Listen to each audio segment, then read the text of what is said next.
Has someone ever tried to make you feel guilty for choosing yourself? You ever spent years of your life quietly rooting for someone else, being the bigger person, stepping aside because it was just easier and convincing yourself it was the mature thing to do, only to realize far too late that all you were doing was making room for someone who never once intended to return the favor? That's how I ended up standing next to my fiancé in the middle of our own engagement party, surrounded by friends, family, flowers, and finger food, watching as my younger sister, my only sibling, the golden girl, the one who always got away with everything from broken lamps to broken hearts, stood up, clinked her glass, and announced that she was pregnant. I didn't even hear the words at first. I just saw mouths dropping open, the gasps, the murmurs spreading like wildfire across the room. I saw my mother freeze in place with a crab puff halfway to her mouth, and my father's usual poker face briefly break into something wide-eyed and uncertain. Then my sister placed her hand delicately over her stomach, smiled that rehearsed little smile she always pulled out when she knew she'd just blown up someone else's moment, and said, clear as day, I know today is all about Emma and Connor. But we couldn't wait to share our joy with everyone. After all, life is about celebrating together, right? She was glowing, radiant, and not just from the baby, no. She always knew how to work a room, and that day she worked it like it was her damn coronation. People clapped. Someone actually yelled out congratulations, and within seconds, the whole vibe shifted. Guests who had just been lining up to take photos with me and Connor were now circling her and her husband, Drew, patting her back, hugging her, asking about due dates and gender guesses and names they should avoid suggesting. And me? I was still standing there, bouquet in hand, smiling like some side character in a romantic comedy who doesn't realize until the third act that she's not the main character at all. Now, here's where it gets worse, and I mean gut punch worse. About 20 minutes after her big surprise, after the crowd started thinning toward the buffet table again, and I'd managed to collect my scattered pride, she walks over to me in that floaty lavender dress of hers, like nothing had happened. She gives me a little air kiss next to the cheek, smells like vanilla and victory, and says, in that syrupy voice she reserves for moments of maximum condescension, I hope you don't mind, Em. I figured you'd be used to playing second fiddle by now. Let that one sink in. Second fiddle. At my own engagement party. I don't know what hit me harder, the arrogance in her tone or the way she tossed it out like a joke, like it wasn't a knife in the gut, but just some cheeky little nudge between sisters. My fiancé, bless his heart, didn't even catch the dig right away. He was off refilling drinks for my mom or something, always playing the host, always trying to keep the peace. But I caught it. Every syllable. Every glint in her eye that told me this wasn't just bad timing or a social misread, this was intentional. See, it wasn't the first time something like this had happened. Not exactly, anyway. All my life, Ashley, that's her name, of course it's Ashley, has had this unshakable habit of making my milestones feel smaller. When I got into college on a scholarship, she suddenly decided to go explore Europe and posted pictures from Rome and Paris the entire week of my freshman orientation. When I landed my first real job, she got engaged the very same day and posted a ring selfie with a caption that read, fairy tales do come true, some sooner than others. Subtlety was never her weapon of choice. Her strategy was visibility. Occupy the spotlight until there's nothing left for anyone else. But that night was supposed to be mine. For once. For one goddamn evening. I held it together. I really did. I made small talk, opened gifts, toasted to new beginnings with champagne that suddenly tasted like vinegar in my mouth. But inside, I was spinning. Not angry, not yet. That would come later. No, in that moment I was stunned. The kind of stunned where you blink and smile and nod, and only later, lying in bed, start to actually process what happened. The kind of stunned that makes you wonder if you imagined the insult, if maybe you're just being sensitive, or hormonal, or selfish for wanting a single night where you're not the one clapping for someone else's headline. After the guests left and the cleanup began, my mother clearing plates with a weird sort of robotic cheer, my dad already halfway to his recliner, I finally sat down in the living room alone. I was still in my dress, makeup cracked at the corners of my eyes, hair drooping a little from the heat of too many bodies in one house. My fiancé came over, placed a hand on my shoulder, and asked me gently, "You okay?" I looked at him. I looked at the man I loved, the man I was going to marry, and I thought, this man has no idea what storm is about to hit. Because the answer was no. I wasn't okay. And not because my sister stole the show. Not even because she humiliated me with that violin comment. I wasn't okay because, for the first time in years, I realized I'd let her do this. I'd let her paint over every one of my moments like it was her right. And what scared me the most, what really turned my stomach as I sat there under the soft buzz of the kitchen light, was that she didn't even think she'd done anything wrong. And if she didn't think she'd crossed a line, then she had no idea how far I was about to push back. Because sweet little Emma, the quiet sister, the sensible one, the peacemaker, was done playing second fiddle. Not only was I done, I was ready to burn the whole fucking orchestra. And Ashley? She was about to find out exactly how loud I could play. The morning after what was supposed to be my engagement celebration, a moment I had envisioned since I was a teenager folding bridal magazine pages into a scrapbook I never showed anyone, I woke up to the kind of silence that doesn't offer peace or rest, but instead wraps itself around you like a wet towel, heavy and cold, refusing to let you forget what just happened the night before.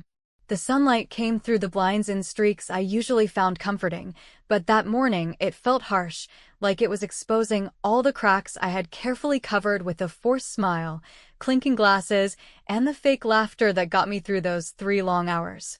My fiancé, Connor, was still asleep beside me, his arm half draped across his chest like someone who had no idea he had witnessed a psychological hit-and-run at point-blank range. And I couldn't blame him. He didn't grow up in my house.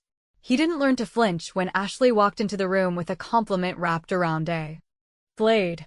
By the time I sat up and checked my phone, there were already messages waiting for me, a mix of friends and cousins, some saying how beautiful everything was, how radiant Ashley looked, how they were so thrilled for both of us, both. That word.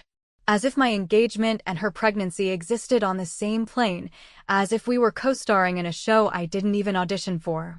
Scrolling through the photos people had tagged, I found exactly what I feared, my sister, standing next to me, smiling wide, one hand on her belly, the other around my shoulders like she was proud of me for getting engaged in time for her child's birth.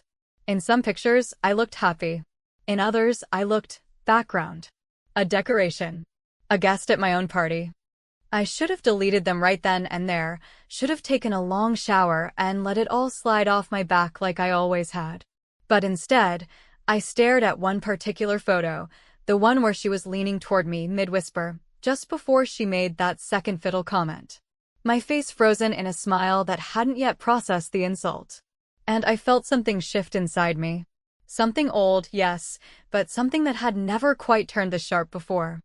Later that afternoon, I went over to my parents' house, not because I wanted a confrontation, at least not consciously, but because part of me still hoped for an apology, or at the very least, some recognition that what had happened was wrong. I walked into the kitchen to find my mom at the stove, stirring sauce like nothing had happened, humming that same off-key tune she always hummed when she was pretending not to notice anything was wrong. My dad was out back mowing the lawn, because that's what he always did when tension bubbled up inside the house. He found something loud and mechanical to disappear into.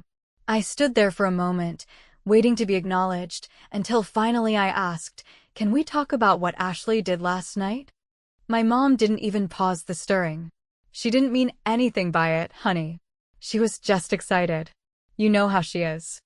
And there it was, the sentence that had been muttered in my house since I was 10 years old, and Ashley had thrown a tantrum at my birthday party because I got more presents than she did. You know how she is. That phrase was the white flag of my family, the excuse for every moment I was asked to be the bigger person, to stay quiet, to understand instead of react. And I realized, standing there in that too bright kitchen, smelling the same red sauce we'd eaten every Sunday night for 30 years, that I had never once been allowed to demand better, not from her. And certainly not from the people who were supposed to protect me from this exact kind of pain. She hijacked my engagement party, I said, louder this time, the heat rising in my throat. She made it about her, and then she made a joke at my expense, in front of everyone. My mother finally turned around, wiping her hands on a dish towel, her expression not angry but exasperated, the kind of tired only a mother of 2 grown daughters can look when she knows the room is about to go to war. "Emma, please," she sighed, "you have the rest of your life to be engaged, to be married, to have all the attention you want. She's pregnant. It's her first. Let her have her moment." Her moment. Again, her moment. As if I hadn't waited for mine. As if I hadn't spent years watching other people celebrate milestones I quietly prayed for: graduations, jobs, relationships that didn't disintegrate before the 2-year mark.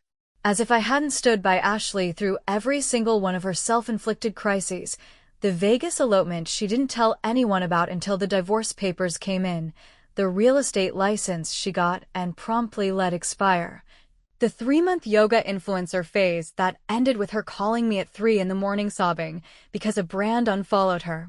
"You're taking her side," I said, though my voice cracked midway, not from weakness, but from disbelief. "You always take her side." "That's not true," she said quickly, but not convincingly. "She embarrassed me," I added. "And you didn't say a damn word." "She's your sister," my mom replied, and I think she thought that was the trump card, that invoking the sacred bond of sisterhood would somehow erase the betrayal, or at least neutralize it.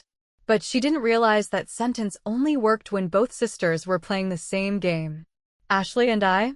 We were playing chess and dodgeball, and only one of us was allowed to throw.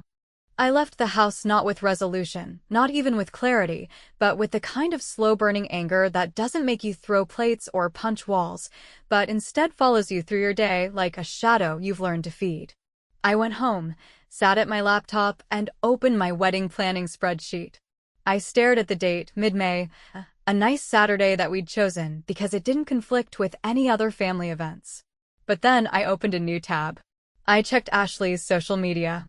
Her gender reveal was scheduled for late August. Baby due in early November. Her wedding, because of course she was having another one, even though she was already married, was being planned for late September. An early autumn vineyard wedding, of course. Something rustic and whimsical and Pinterest perfect. I scrolled through her posts, read about the bridesmaids she'd already chosen, our cousins, and one of my college friends she poached years ago during a bachelorette trip she wasn't even invited to. And that's when the idea came. Not like a lightning strike. More like a match being slowly struck against the side of my mind, catching fire one scrape at a time. If she thought I was used to second place, then I'd show her what it felt like to be completely overshadowed. Not with screaming, not with chaos, but with silence and precision, and just the right kind of twist to make her feel what I had felt all those years. Not humiliated, not mocked, just invisible. And that's how I started planning the most strategic wedding date shift our family would never forget. The game was on. And for once, I was done playing fair. There is a very particular kind of satisfaction, a slow, deliberate burn that crawls under your skin like a hot coal being moved with tweezers, that comes from doing something calculated, something quiet, something that you know will land like a grenade in the middle of someone else's perfect little plan, especially when that person has spent their entire life assuming you'll never dare pull the pin. For days after that conversation with my mother, where she all but canonized Ashley as some glowing, untouchable figure whose missteps were merely passionate outbursts, I couldn't stop thinking about how casually they all dismissed my hurt. How quickly the humiliation was papered over with explanations that had nothing to do with fairness and everything to do with convenience.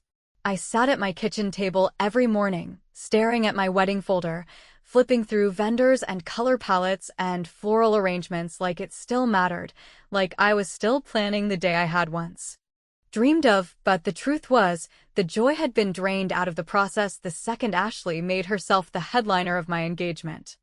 At first, the idea of revenge felt too extreme, like something bitter women in sitcoms would whisper over wine, something you tell your friends you want to do, but never actually follow through on. But then the bitterness settled deeper, and I realized with the same clarity that comes after a long fever breaks, that my whole life I'd been waiting for someone else to call out the injustice for me, someone else to say, that wasn't fair, or she went too far. Or you deserve better, and no one ever had. Not once.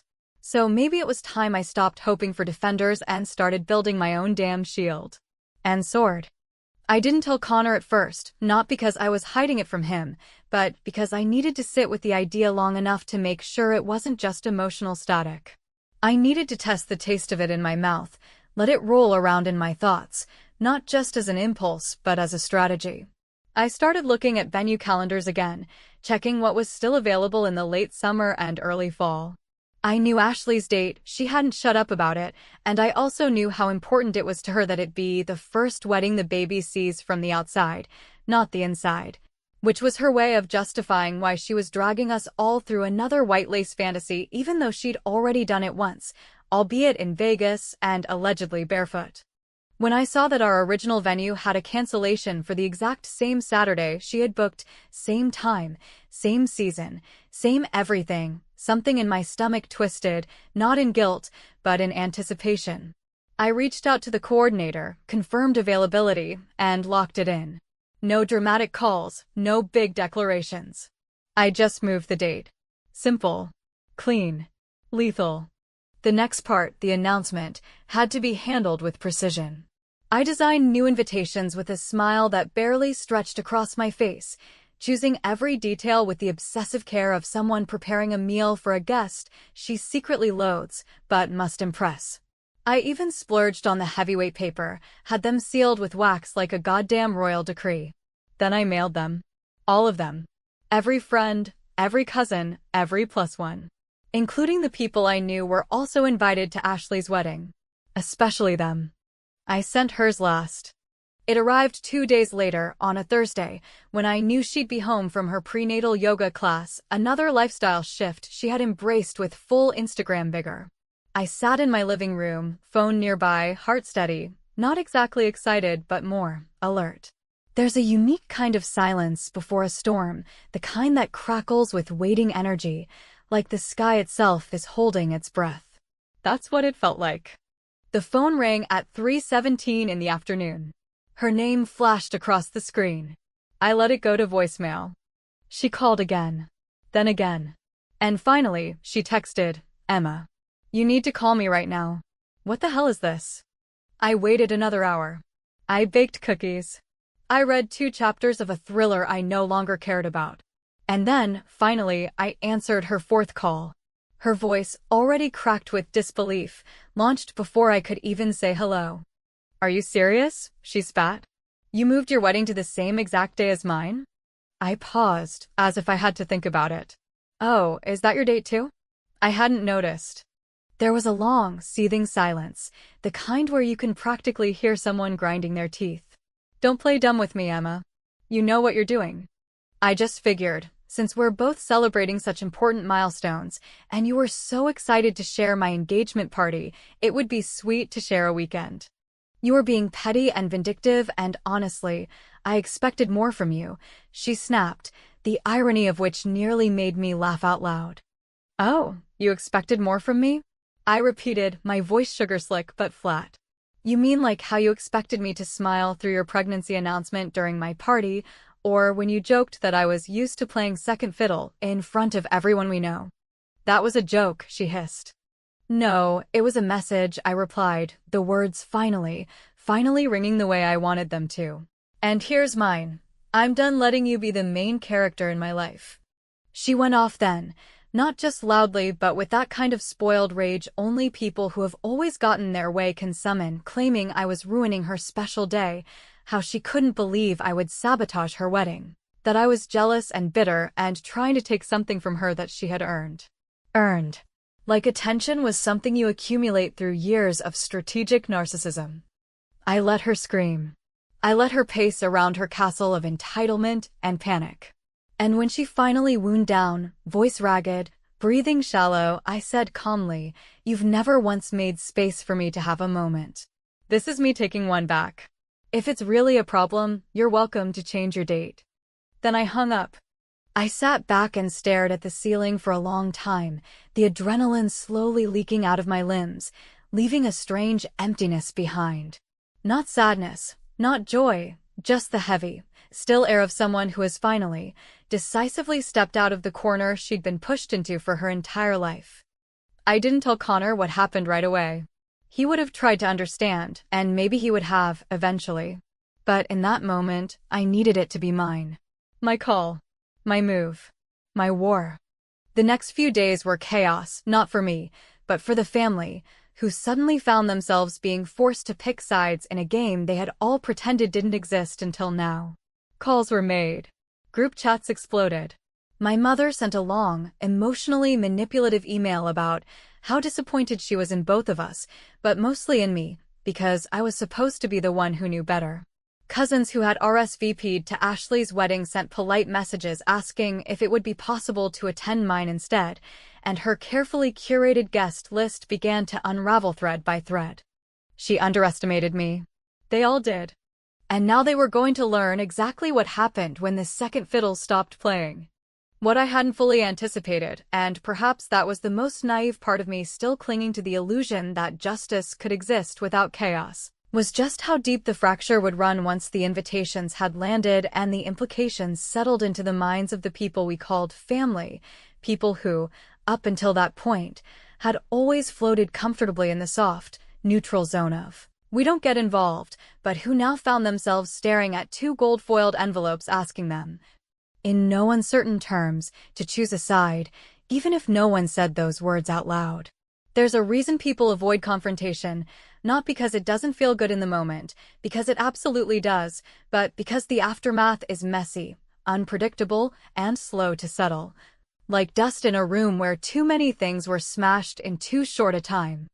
I'd thought the calls would come from Ashley, thought her rage would keep her tethered to my line like a dog with its teeth sunk into a chew toy, but instead it came from everyone else. My Aunt Carol, who wanted to know if this was a joke, my cousin Meredith, who gently suggested maybe this could be resolved with a sit-down, and even Connor's mother, who wasn't subtle in her worry that this whole thing would reflect poorly on us as a couple, as if the date on the invitation was more scandalous than the years of imbalance and emotional sabotage that led to this very moment. But the one that hit hardest came from my father, who rarely involved himself in family drama beyond mumbling, "Don't drag me into this," during holidays, but who apparently decided that this was the hill he'd die on. Calling me one night with a voice like gravel and disappointment, telling me that while he loved me, he thought I was stooping and that he had hoped I would rise above, as if rising above meant letting someone else's heel grind into your neck while everyone around you admired her shoes. It was strange, the way the guilt didn't arrive all at once but crept in through the edges, like water under a door during a storm you thought you were prepared for. I started to second-guess my own motives, not because I didn't believe Ashley deserved the sting, but because the fallout was beginning to seep into places I hadn't armored. Connor noticed the shift in my mood, the way I would pause mid-sentence while writing emails to our planner, how I would trail off during conversations about the honeymoon, and finally, one night while we were folding laundry, he turned to me and said, in that level tone he always used when trying not to sound like he was accusing me of anything, "Is there something else going on with your sister that I should know about?" And I almost said no. I almost smoothed it over like I always had, gave him the polished version of the story that made it sound like a harmless misunderstanding. But I was tired of polishing things to make them palatable. I was tired of shrinking the truth down into something small enough for other people to comfortably digest. So I told him everything. I told him about the engagement party, the insult, the way it wasn't the first time and wouldn't be the last, and how moving the wedding date wasn't about drama. Not really. It was about finally standing in a moment that was mine and refusing to step aside for once in my goddamn life. He didn't say much at first, just nodded slowly and folded the last pair of socks. But then he said something that I still remember, because it didn't come from a place of judgment or validation, but from deep, quiet observation. "You don't just want revenge," he said. "You want to matter. And that's not petty, Emma. That's human."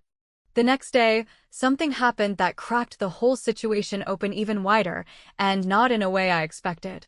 I was at a coffee shop with an old friend from college, someone who had drifted toward Ashley over the years, someone I hadn't seen since before the pandemic, and she asked, a bit too casually, if I knew that Ashley's fiancé, Drew, used to hang out with my ex-boyfriend during our junior year. I said yes, vaguely, remembering the name, the parties, the overlap.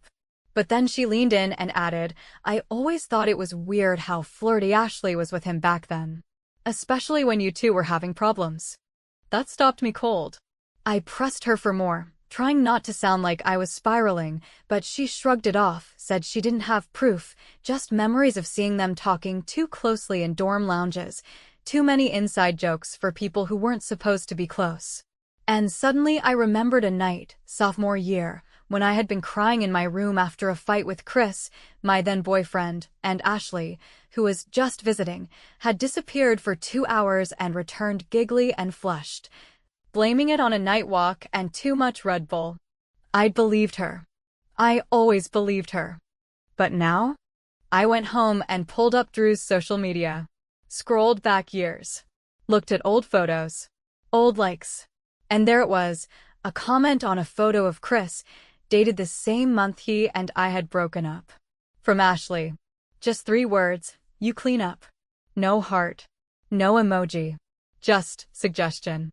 I sat there, heart pounding, not because it proved anything concrete, but because it added another layer to the mountain of suspicions I had spent years trying to ignore.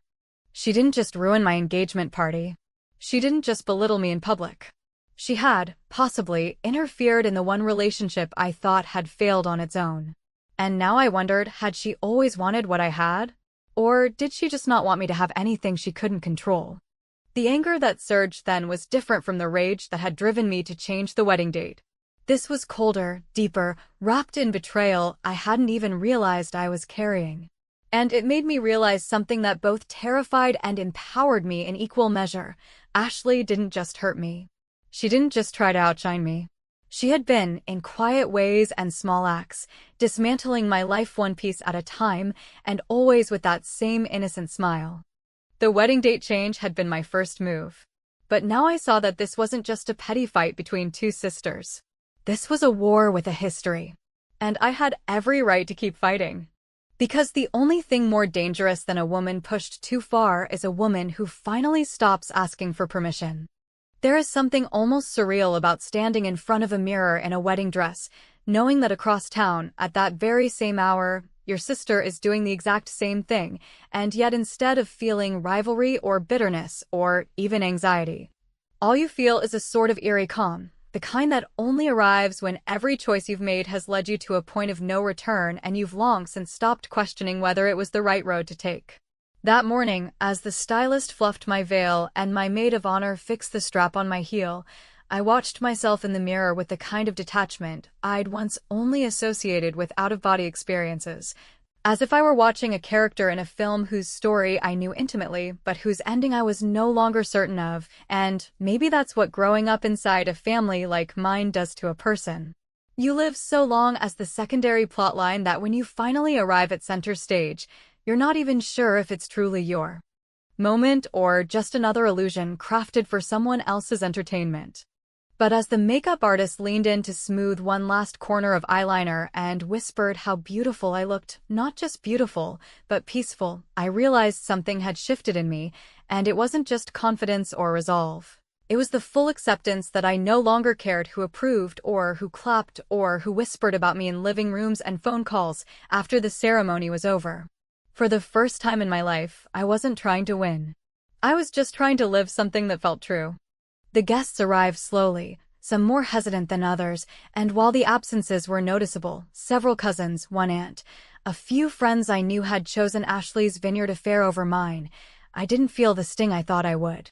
In fact, what surprised me most was how many people did come, how many pulled me aside to say that, quietly, they were proud of me, that they understood more than I realized, that they were tired too of pretending the scales hadn't always been tipped.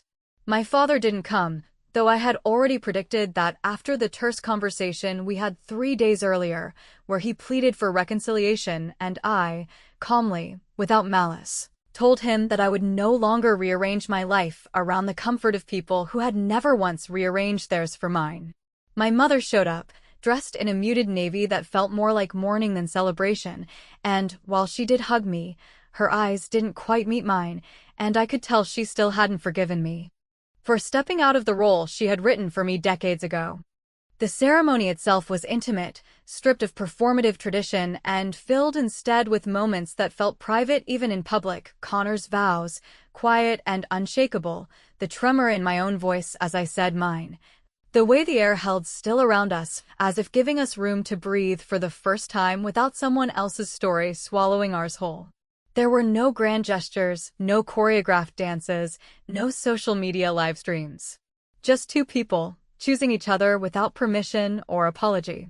And as we walked back up the aisle, hand in hand, I didn't think about Ashley, or her dress, or her menu, or the guest list she'd curated like a celebrity PR campaign. I didn't think about who she had chosen to walk her down the aisle, or whether she had cried during her vows, or what kind of smug toast she'd delivered in front of a room of people who had been trained to laugh on cue. But that peace, as most moments of peace do in my life, didn't last long. It cracked that evening during the reception, when one of my guests, a mutual acquaintance from college who had been invited to both weddings, but had chosen mine, leaned across the table and, in a tone both amused and vaguely scandalized, said, "I don't know if you've heard yet, but Ashley's wedding didn't exactly go according to plan." I raised an eyebrow, the glass of wine halfway to my lips, and he continued, lowering his voice like a man slipping gossip under a door. Apparently, there was some sort of scene during the reception. Drew, her husband, disappeared for almost 45 minutes, and when he came back, Ashley was crying in the bathroom. Some of the guests said he got caught texting someone, or meeting someone outside. The words didn't register at first, not completely. I think I just blinked, let them hang in the air like steam, waiting to evaporate. But then the context slid into place, the rumors, the timing, the old flirtations from college, the subtle betrayals I had shelved years ago, and something cold settled into my chest. I asked no follow-up questions. I offered no reaction. I simply nodded, set the wine glass down, and returned to the conversation at my table.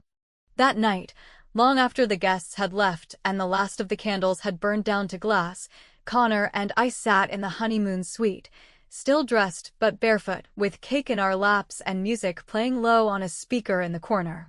He looked at me and said, "So, do you feel like you won?" It was a fair question, and not the first time it had circled in my thoughts like a moth banging against a porch light. Did I win? Did I outmaneuver her? Did I prove my point? But instead of answering directly, I said something else. I said, I think this is the first time I didn't try to be better. I just tried to be real. And maybe that's not winning, but it's something. The next morning, I woke up to a message from Ashley. Just one. No apology. No explanation. Just, "You did this on purpose. I hope you're proud." I didn't respond.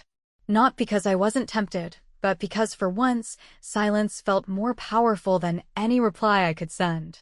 And if I had responded, if I had allowed myself the indulgence, I might have said that I wasn't proud of hurting her, but I was proud of finally choosing myself.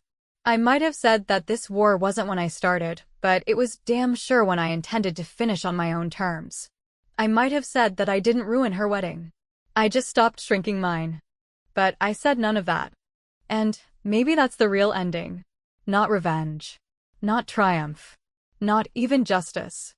Just the quiet satisfaction of finally hearing your own voice louder than everyone else's expectations. And for the first time in my life, that was more than enough.